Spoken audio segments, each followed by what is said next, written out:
ধরুন মলাশয়ের ক্যান্সার, আপনি বলছিলেন যে চিকিৎসার অনেকগুলো ধাপের ভিতর কেমোথেরাপি একটি মডালিটি। বাংলাদেশে এই রোগের চিকিৎসাতে যেই কেমোথেরাপির যে ওষুধটি ব্যবহার করা হচ্ছে, সিঙ্গাপুরে, ব্যাংককে, ইন্ডিয়াতে, আমেরিকাতে কি ভিন্ন ওষুধ ব্যবহার করার কোনো সুযোগ রয়েছে, নাকি এটা গ্লোবালি আপনারা একটি গাইডলাইন দ্বারা নিয়ন্ত্রিত যে একই ওষুধই এই ক্যান্সার হলে এই কেমোথেরাপিটি দিতে হবে? আসলে বিষয়টি কি? আচ্ছা, খুব ভালো প্রশ্ন করেছেন। এটা হচ্ছে অবশ্যই গ্লোবালি গাইডলাইনটা সিঙ্গেল, এবং এটা হচ্ছে পুরো বিশ্বে একই গাইডলাইন মেনে কিন্তু ট্রিটমেন্টগুলো করা হয়। তবে এখানে পার্থক্যটা হয় কোথায়? এখানে যদি দেশ থেকে দেশ আপনি ভ্যারি করেন যে এখানে কি হচ্ছে, সিঙ্গাপুরে কি হচ্ছে বা ইন্ডিয়াতে কি হচ্ছে, গাইডলাইনটা একই, ট্রিটমেন্ট মডালিটিস অপশনসগুলো কিন্তু অনেক। হ্যাঁ, কোনো ক্ষেত্রে আমাকে বলা হচ্ছে যে এই ডিজিজের জন্য অ্যাপ্লিকেবল কেমোথেরাপি হচ্ছে এগুলো। হ্যাঁ, সেখানে আমাদের কিছু, যেমন আমরা এনসিসিএন গাইডলাইন ফলো করি বা আরও কিছু গাইডলাইন আছে, এসমো গাইডলাইন ফলো করি, সেখানে কেমোথেরাপির চয়েস অফ কেমোথেরাপির কিন্তু একটা লিস্ট আছে।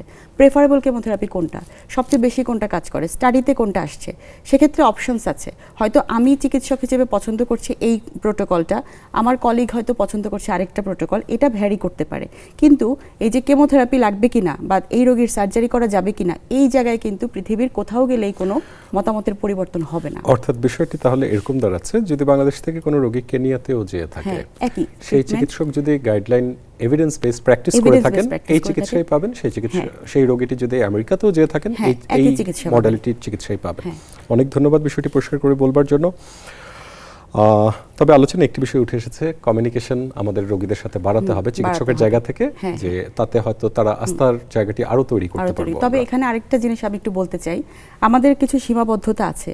যেমন আমাদের অনেক রোগী কিন্তু ইন্ডিয়াতে যায় এবং ইন্ডিয়া থেকে ফিরে এসে আবার আমাদের সঙ্গে দেখা করে, বা প্রাইভেট চেম্বারেও দেখা যায় কিছু পেশেন্ট যায়, ওখান থেকে ডিসিশন নিয়ে একটা কেমোথেরাপি নিয়ে আসে বাংলাদেশে, বাকিগুলো তারা আমাদেরকে বলে যে ওইখানের ডাক্তার যে বলেছে ওভাবে করে আপনি দিয়ে দেন। এরকম কিছু চাহিদা কিন্তু আমাদের দেশের অনেক রোগীর আছে।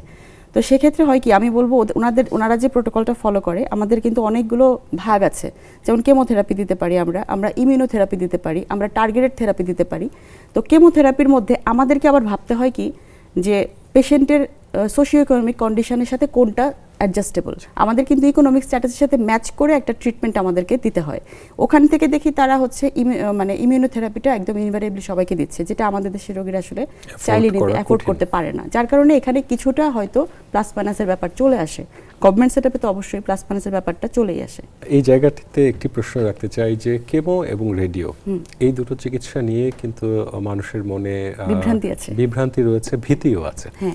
যে একটি সময় তাদের ধারণা হয়তো যে কেমোথেরাপি নিলে নানা ধরনের জটিলতা, রোগী ক্যান্সার থেকে না মারা গিয়ে কেমোথেরাপির জন্য মারা যাচ্ছে, বা রেডিওথেরাপি নিয়ে ঝুঁকিতে পড়ছে। এই বিষয়গুলো সম্পর্কে আপনার মতামত কি? হ্যাঁ, এটা মানে খুবই গুরুত্বপূর্ণ। মানে ব্যাপারটা হচ্ছে এরকম যে পেশেন্টকে আমরা কাউন্সেলিং করি এবং আমি বিশেষ করে একটা পেশেন্টের ট্রিটমেন্ট ডিসিশনটা কি সেটা কিন্তু খুব বুঝিয়ে বলার চেষ্টা করি, কারণ পেশেন্টটাকে নিজেকে আগে বুঝতে হবে যে আমি কি ট্রিটমেন্টের মধ্যে দিয়ে যাব। তো সেই সবটুকু বুঝিয়ে বলার পরেও তারা কিন্তু আসলে খুব মানে বায়াসড হয়ে যে কেমোথেরাপি মানে রেডিওথেরাপি নিচ্ছে, এই সংখ্যাটা কিন্তু মানে আশাব্যঞ্জক না। আসলে অনেকেই দেখা যায় কি আশেপাশের মানুষজন এবং এই যে আমরা বলি না কান কথাটার গুরুত্ব আমাদের সমাজে এখনো প্রচুর। তো দেখা যায় কি যে কেমোথেরাপি নিলেই তুমি মরে যাবা, বা কেমোথেরাপি দিয়েন না, রেডিওথেরাপি নিলেই মরে যায়, রেডিওথেরাপি মানে হচ্ছে ছ্যাঁকা, আরও যে কত ধরনের একটা মিসকনসেপশন আমাদের সোসাইটিতে আছে। তো এই যে একটা কথা বলছিলাম যে এডুকেশনের যে অভাব, আমাদের সোশ্যাল যে একটা পাবলিসিটি এই ক্যান্সারের ওপর আমাদের কি পরিমাণ যে আসলে আমাদের ডিসেমিনেশন প্রয়োজন, বোঝালে কিন্তু মানুষ বোঝে। আপনি একটা কথা বলছিলেন যে আমাদের পেশেন্টরা কিন্তু এখন গুগল করে আসে, আসলেই তাই, তারা অনেক কিছু বুঝে আসে, কিন্তু ওই কনভিন্সটুকু আমরা শুধুমাত্র ডাক্তাররা কিন্তু এই কনভিন্সটুকু করতে পারে না। একটু আস্থাহীনতার জায়গায় আমরা আছি, সবটুকু সার্ভিস যে আমরা সেভাবে সিস্টেমের মধ্যে দিতে পারছি আসলে তাও না।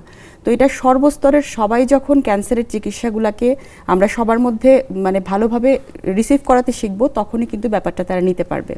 এবং আপনি যেটা বলছিলেন যে কেমো রেডিয়েশনের যে সাইড ইফেক্ট হয়, কথাটা সত্যি। কেমোথেরাপি, রেডিওথেরাপি এটা নর্মাল যে ট্যাবলেট আমরা সিরাপ দিই ওইগুলোর মতো না, আসলে একটু অন্যরকম ট্রিটমেন্ট।